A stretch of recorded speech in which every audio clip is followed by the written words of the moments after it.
हमारे यहाँ पे इलेक्शन होता ही नहीं, हमारे यहाँ पे सिलेक्शन होती है कि जहाँ पे आपने पहले से ही डिसाइड कर लिया होता है। अगर कोई 3-4 बड़ी पार्टियां हैं मुल्क के अंदर तो उनकी आपस में एक बैठक लगा ली जाती है और एक एस्टेब्लिशमेंट के जो जज साहब हैं वो उनके साथ बैठ जाते हैं, डिसाइड करते हैं कि जी किस पार्टी की मकबूलियत ज्यादा है। जिस पार्टी की मकबूलियत ज्यादा होती है तो उसको ही आगे मौका दिया जाता है। पूरा इलेक्टोरल सिस्टम है वो एक बहुत बड़ा दिखलावा है, वो ढकोसला है, वो अवाम को लुभाने के लिए एक लॉलीपॉप तो जरूर है लेकिन उसकी हकीकत में कोई हैसियत नहीं है। देखिए, आप अपनी जो मौजूदा पार्लियामेंट है उसको आप उठा के देख लीजिए, उसमें जो पॉलिटिशियंस हैं, जो एमएनएज हैं, जो एमपीएज हैं, 50% से ज्यादा एमएनए और एमपीएज के ऊपर क्रिमिनल चार्जेस होंगे। हमारा जो मौजूदा इलेक्टोरल सिस्टम है उसके अंदर कोई तरीकेकार नहीं कि वो एक वोटर जो है उसकी अहलियत को जांच सके। देखिए, सबसे पहले जो इलेक्टोरल सिस्टम को दुरुस्त करने के लिए आपको तरीकेकार अपनाना होगा वो ये होगा कि आपको इलेक्टोरल सिस्टम के अंदर से जो एक सरमायादार और वो जो फाइनेंशियल जो एड रखने वाले या फाइनेंशियल मसल्स रखने वाले जो लोग हैं उनकी अजारादारी को वहां से खत्म करना पड़ेगा।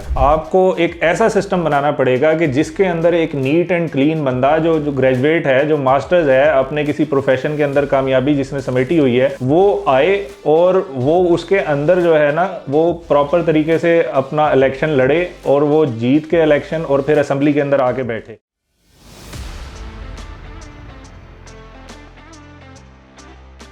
बुनियादी तौर पे हमारे यहाँ पे इलेक्शन होता ही नहीं, हमारे यहाँ पे सिलेक्शन होती है कि जहाँ पे आपने पहले से ही डिसाइड कर लिया होता है बुनियादी तौर पे कि अगर कोई 3-4 बड़ी पार्टियां हैं मुल्क के अंदर तो उनकी आपस में एक बैठक लगा ली जाती है और एक एस्टेब्लिशमेंट के जो जज साहब हैं वो उनके साथ बैठ जाते हैं और वो डिसाइड करते हैं कि जी किस पार्टी की मकबूलियत ज्यादा है। जिस पार्टी की मकबूलियत ज्यादा होती है तो उसको ही आगे मौका दिया जाता है कि वो ही अपनी हुकूमत बनाए और पहले से ही जो दूसरी, तीसरी और चौथे दर्जे की जो पार्टीज होती हैं उनको उसके ऊपर एग्री किया जाता है कि भाई इस दफा हुकूमत इस पार्टी ने बनानी है। तो हमारे यहाँ पे जो भी इलेक्शन है, जो पूरा इलेक्टोरल सिस्टम है, वो एक बहुत बड़ा दिखलावा है, वो ढकोसला है, वो अवाम को लुभाने के लिए एक लॉलीपॉप तो जरूर है लेकिन उसकी हकीकत में कोई हैसियत नहीं है। हैसियत उसी चीज की है जो कंपनी बहादुर ने जो डिसाइड करना है कि इस दफा इसको वजीर आजम लगाना है, इस पार्टी को जितवाना है, यहां से बंदे तोड़ने हैं, कैसे बंदे तोड़ने हैं, किन किन को तोड़ना है, किस तरीके से जो है पूरा ड्रामा रचाना है और वो उस ड्रामे को जो है वो रचाया जाता है उस इलेक्शन के डे के ऊपर और लोगों को जो है ना वो खुशनुमा नारे और इस तरह से एक सियासी सरगर्मी, एक एक्टिविटी दिखा के तो लोगों को भी जो है ना उनके जज्बात को भी ठंडा कर दिया जाता है कि जी देखें आपकी हमने वोट को कितनी अहमियत देते हुए एक बंदे को हमने बिठा दिया है जो आपके वोट के नतीजे के अंदर वजीर आजम बना है। लेकिन हकीकत में ऐसा होता नहीं है और हम ये देखते हैं कि शायद कभी अभी अगर हम देखते हैं कि कोई माजी के अंदर कोई 1-2 दफा इस तरह से भी हुआ है कि कोई एक ऐसा बंदा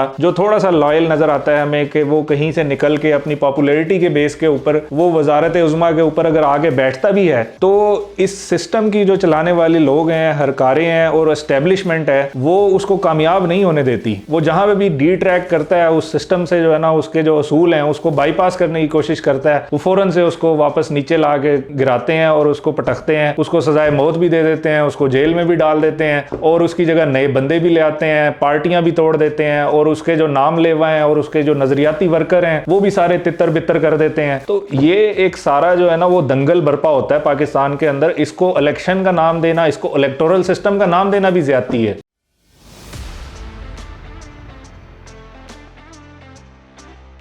देखिए, आप अपनी जो मौजूदा पार्लियामेंट है उसको आप उठा के देख लीजिए, उसमें जो पॉलिटिशियंस हैं, जो एमएनएज हैं, जो एमपीएज हैं, उसमें से 50% से ज्यादा एमएनए और एमपीएज के ऊपर क्रिमिनल चार्जेस होंगे, उनके ऊपर एफआईआर हुई भी होंगी। ऐसे इलेक्टोरल सिस्टम में जहां पे आपके जो क्रिमिनल्स हैं वो असेंबलियों में जाके बैठते हैं, आप क्या उससे एक्सपेक्ट करते हैं कि उससे क्या अच्छे नताइज आप हासिल कर सकते हैं, आपका मुल्क कैसे तरक्की कर सकता है। जहां पे असेंबली में बैठने का जो क्राइटेरिया है और जो उसके लिए जो रिक्वायरमेंट सेट की गई है वो ये कि वो बड़ा ही मस्कुलर किस्म का क्रिमिनल हो और वो लोगों को इकट्ठा कर सकता हो, वो पार्टी के लिए फंडिंग कर सकता हो और वो जरूरत पड़ने के ऊपर हर वो काम कर सकता हो जिसके तहत के उसकी जो पार्टी है वो इलेक्शन जीत सके। उसके लिए उसको जरूरी है कि उसको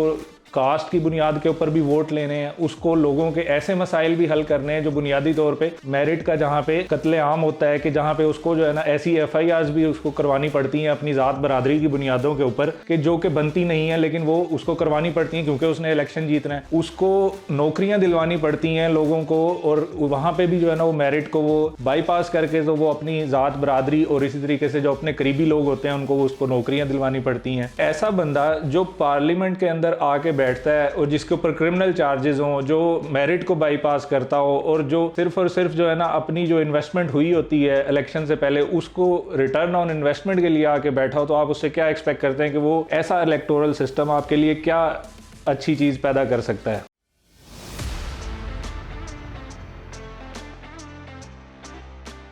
हमारा जो मौजूदा इलेक्टोरल सिस्टम है उसके अंदर कोई तरीक़ेकार नहीं कि वो एक वोटर जो है उसकी अहलियत को जांच सके किसी तरीके से कि ये शख्स कितना काबिल है और इसका जो फैसला होगा, इसका जो चुनाव होगा वो दुरुस्त भी होगा या नहीं होगा। क्योंकि हम इस मौजूदा सिस्टम में तो ये देखते हैं कि एक जो अनपढ़ बंदा है, बिल्कुल एक लेबर क्लास से ताल्लुक़ रखने वाला है, उसका वोट भी बराबर की हैसियत रखता है, और एक PhD डॉक्टर जिसने रिसर्चेस की हुई हैं और जो समझता है कि उसके लिए कौन सा इंतखाब बेहतर हो सकता है, मुल्क के लिए कौन सी क़यादत का इंतखाब होना चाहिए, वो दोनों एक लेवल के ऊपर आके खड़े हो जाते हैं। ऐसे सिस्टम को आप कैसे दुरुस्त कह सकते हैं कि जहाँ पे जो इंतखाब करने वाले जो लोग हैं उनकी अहलियत का भी कोई मयार नहीं है। ये मुमकिन ही नहीं है कि दोनों जो शख्स हैं, एक बेचारा जो है ना जो अनपढ़ बंदा है और एक अच्छा डॉक्टरेट डिग्री होल्डर जो बंदा है, उसकी जो ओपिनियन है उन दोनों के अंदर फर्क होगा। दूसरी अहम चीज हमें ये भी देखनी पड़ेगी कि एक जो वोटर है उसको उसके बुनियादी हकूक मुयसर हो रहे हैं। कहीं ऐसा तो नहीं कि वो अपने बुनियादी हकूक खरीदने की खातिर अपना वोट सेल कर दे, कहीं वो बिरयानी की प्लेट के ऊपर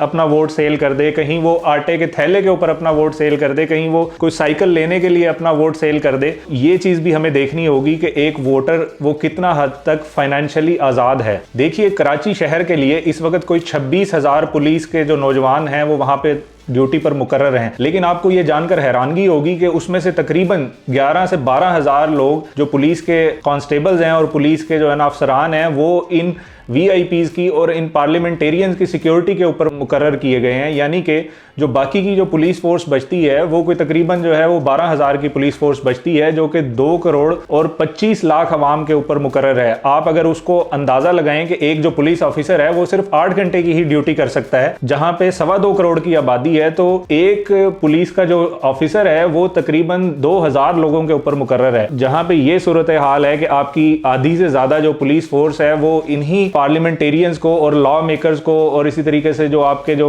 VIPs हैं उनको प्रोटोकॉल देने पर मुकर्रर हो, तो फिर वहां पे शहर की सिक्योरिटी कैसे बेहतर हो सकती है। जहां पे हम अंदाजा लगा सकते हैं कि अगर हम कंपेयर करते हैं जो तरक्की याफ्ता दूसरे शहर हैं, जैसे लंदन हो गया, तो लंदन के अंदर तकरीबन कोई 150 लोगों के ऊपर एक पुलिसमैन उनके ऊपर मुकर्रर होता है। इसी तरह अगर हम न्यू दिल्ली की बात करें तो वहां पे भी तकरीबन 200 लोगों के ऊपर एक पुलिस ऑफिसर वहां पे उनको मुहैया होता है। कराची शहर के जहां पे मसाइल की बात आती है तो वहां पे इस चीज का जिक्र भी जरूरी होना चाहिए कि वहां के जो बुनियादी मसाइल हैं, सिक्योरिटी के जो इश्यूज हैं, उनकी वजह क्या है बुनियादी तौर पे, क्योंकि वहां के जो यही हमारे पॉलिटिशियंस हैं और पार्लियामेंटेरियन हैं, इन्हीं को सिक्योरिटी मुहैया करने पर ज्यादा वहां पर जोर दिया जा रहा है। अवाम की सिक्योरिटी के हवाले से बिल्कुल भी ख्याल नहीं रखा जा रहा।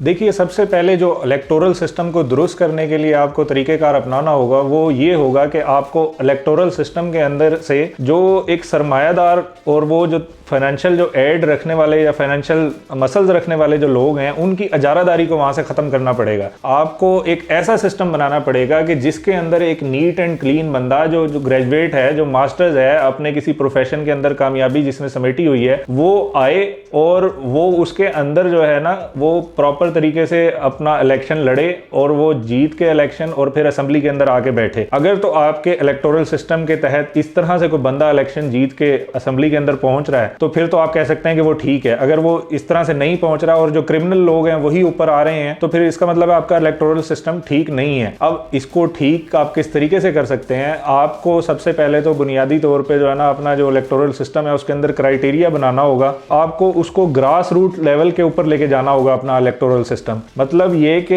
एक जो सियासी पार्टी है उसके अंदर जो है ना उसकी वरासत चली आ रही है कि बाप के बाद बेटा आ जाता है और बेटे के बाद फिर उसका पोता आ जाता है। ये सिस्टम आपको खत्म करना पड़ेगा। आपको जो है ना ग्रास रूट लेवल के ऊपर, गली मोहल्लों के ऊपर आपको अपना सिस्टम लेके जाना पड़ेगा कि जहां पे जो लोग गली मोहल्लों के ऊपर डिलीवर करके आ रहे हैं वो तहसील की सतह के ऊपर आए, फिर वो जिले की सतह के ऊपर आए, फिर वो डिविजनल लेवल के ऊपर आए, फिर वो आपके प्रोविंशियल लेवल पे और देन वो आपके नेशनल असेंबली लेवल के ऊपर आपके जाके बैठे। ऐसे लोग जब आएंगे तो तो वही डिलीवर कर सकेंगे। लेकिन बदकिस्मती से हमारे यहाँ पे जो एक जमहूरी निज़ाम चल रहा है उसके अंदर जो ग्रास रूट लेवल पे गली मोहल्लों की जो सियासत है वो हो ही नहीं रही। वो कभी कभार हमें जो है ना 20 सालों के बाद देखने में आती है और वो साल 1.5 साल चलती है और फिर वो खत्म कर दी जाती है। अभी आप देखिए, आपको पिछले 5, 6, 7 सालों में आपको वो ग्रास रूट लेवल की आपको जो पॉलिटिक्स है वो नजर नहीं आएगी। जब वो आपको नजर नहीं आएगी तो फिर आपके जो पॉलिटिशियंस कौन लोग बनेंगे? आपके पॉलिटिशियंस वो लोग बनेंगे जो बड़े बड़े सरमायादार होंगे, जो बड़े बड़े जागीरदार होंगे, जिनके जो है ना वो खानदानी एक वो विरासत चली आ रही होगी, बड़े वसाइल अपने पास रखने वाले होंगे, ज्यादा लोगों को खरीद सकते होंगे, जो बड़े क्रिमिनल रिकॉर्ड्स रखते होंगे जिनसे लोग डरते होंगे। ये इन सारी बुनियादों के ऊपर फिर वहां पे आके लोग बैठेंगे। बुनियादी तौर पर आपको अपना जो सिस्टम है वो इतना स्ट्रांग करने की जरूरत है कि जिसके अंदर ऐसा ही बंदा आ सके जो